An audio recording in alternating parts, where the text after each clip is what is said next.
Waste Bengal Kolkata के इकबालपुर में एक छोटे से मामले को लेकर दो समुदायों के बीच विवाद छिड़ जाती है, जिसके बाद वहां धारा 144 लगा दी जाती है और पूरे मामले में मौजूद 40 लोगों को पुलिस द्वारा गिरफ्तार कर लिया जाता है।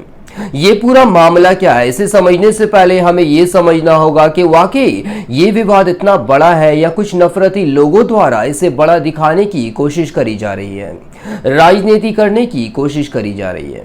हालांकि अब इस पूरे मामले ने राजनीतिक रंग लेना शुरू कर दिया है।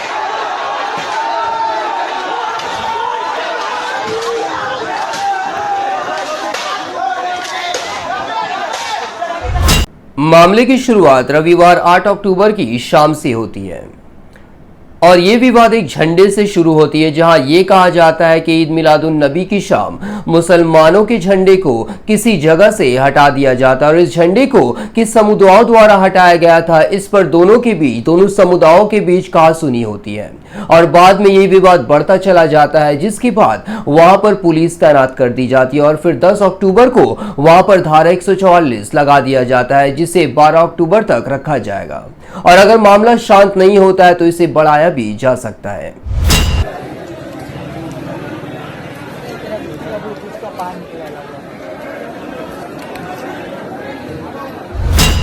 और अब इस पूरे मामले में बंगाल टीएमसी और बीजेपी के कुछ दिग्गज नेता भी कूद पड़े हैं, जहां इस पूरे हिंसा के बाद बंगाल बीजेपी लीडर शुभेंदु अधिकारी घटना स्थल पर सेंट्रल फोर्स लगाने और उस पूरे मामले की छानबीन एनआईए नेशनल इन्वेस्टिगेशन एजेंसी को करने की बात कर रहे हैं। तो वहीं दूसरी ओर बंगाल बीजेपी अध्यक्ष सुकांता मजूमदार को पुलिस रास्ते में ही डिटेन कर लेती है, उन्हें घटना स्थल पर जाने से रोक दिया जाता है।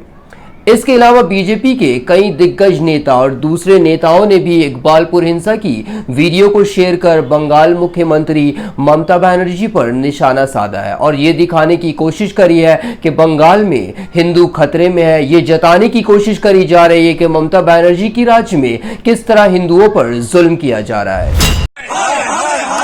पुलिस मंत्री